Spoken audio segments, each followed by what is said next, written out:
வணக்கம் viewers, welcome to கருவேப்பிலை சமையல். இன்றைக்கி நான் ஒரு இம்பார்ட்டண்ட் டாப்பிக்கோடு வந்திருக்கேன். என்ன அப்படின்னா லாக்டவுன். சென்னையில் லாக்டவுன், அதே மாதிரி சில ஊர்லேயும் லாக்டவுன் இருக்குது. அதனால் ரொம்ப பொருள்லாம் காஸ்ட்லியாக இருக்குது.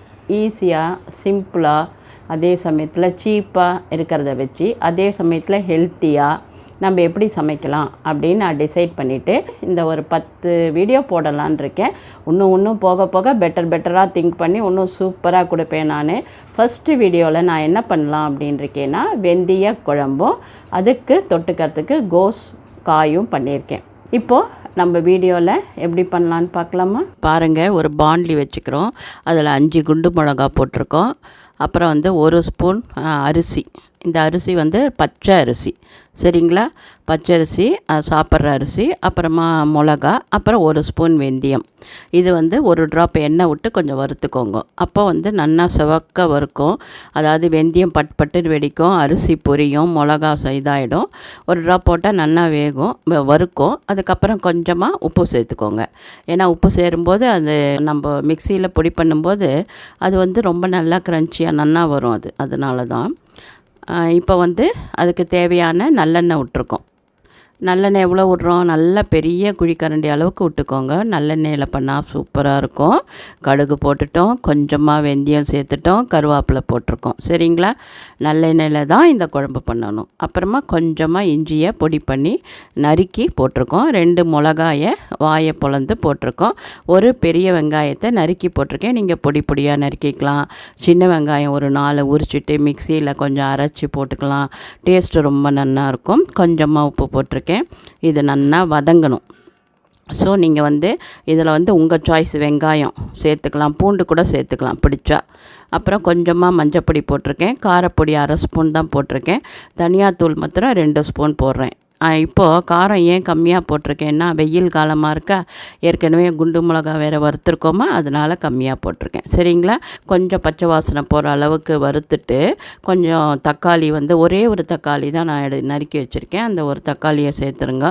அது வதங்கின உடனே நல்லா ஒரு டம்ளர் 1.5 டம்ளர் தண்ணி விட்டு அந்த மசாலாலாம் அதில் இறங்குற மாதிரி கொஞ்சம் கொதிக்க விடுங்க.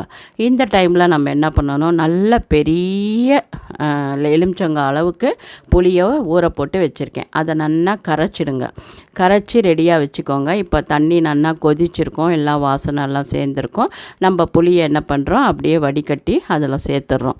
இப்போ இவ்வளோ இந்த குழம்பு இந்த லெவல்லேருந்து பாதி லெவலுக்கு கொதிக்கும். அந்த அளவுக்கு வரும்போது தான் நம்ம எடுக்கணும். இப்போ அதுக்கு தேவையான உப்பை போட்டிருக்கேன் நான். இப்போது இந்த குழம்புக்கு கடைசியாக நம்மளோட மெயின் ஐட்டம் அவரைக்கானமே, அவரை போடணும் இல்லையா? யார் அவர்? வெந்தயம். ஸோ வெந்தய பொடி எடுத்துன்னு வரோம், பொடி பண்ணதை. அதை நல்லா ஒரு 2 ஸ்பூன் நிறக்க போட்டுக்கோங்க. மீதி இருந்தால் கவலைப்படாதீங்க, சாம்பார் பண்ணும்போது சேர்த்துக்கோங்க, இல்லை மொத்தமாக கூட போடுங்க, உங்கள் சாய்ஸ் தான், சரிங்களா? இந்த அளவுக்கு நம்ம பொடியை போட்டுட்டோம். அதை நல்லா கலந்து விட்றோம். ஏற்கனவே உப்பு போட்டோம், காரம் போட்டோம், எல்லாம் போட்டுட்டோம்.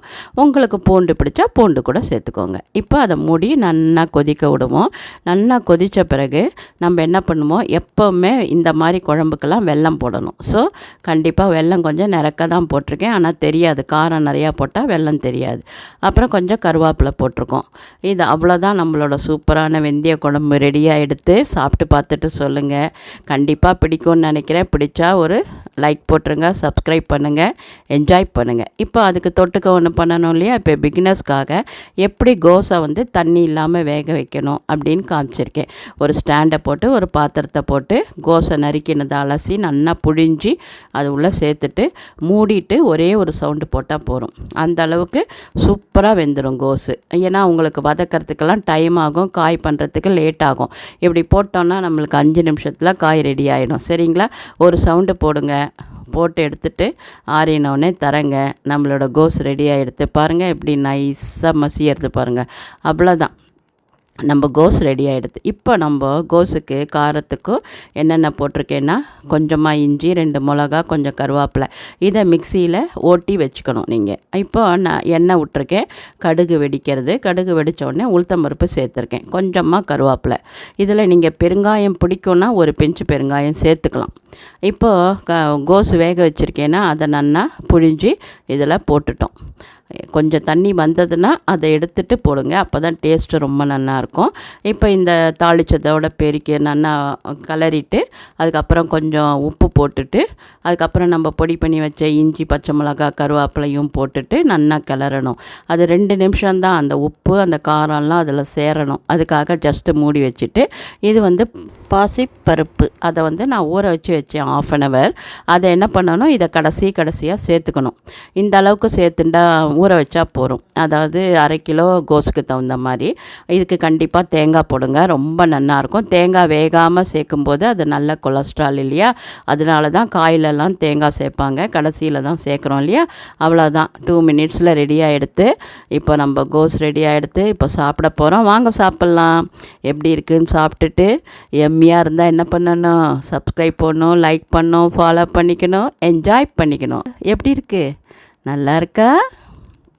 நான் காத்தால் என்ன பண்ணேன், டிஃபன் பண்ணேன். அந்த டிஃபனுக்கும் இந்த குழம்பு தான், சாத்துக்கும் இந்த குழம்பு தான்.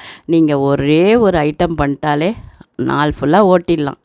ஆரோக்கியமாக சாப்பிடுவோம், ஆரோக்கியமாக இருப்போம். நன்றி, வாழ்த்துக்கள்.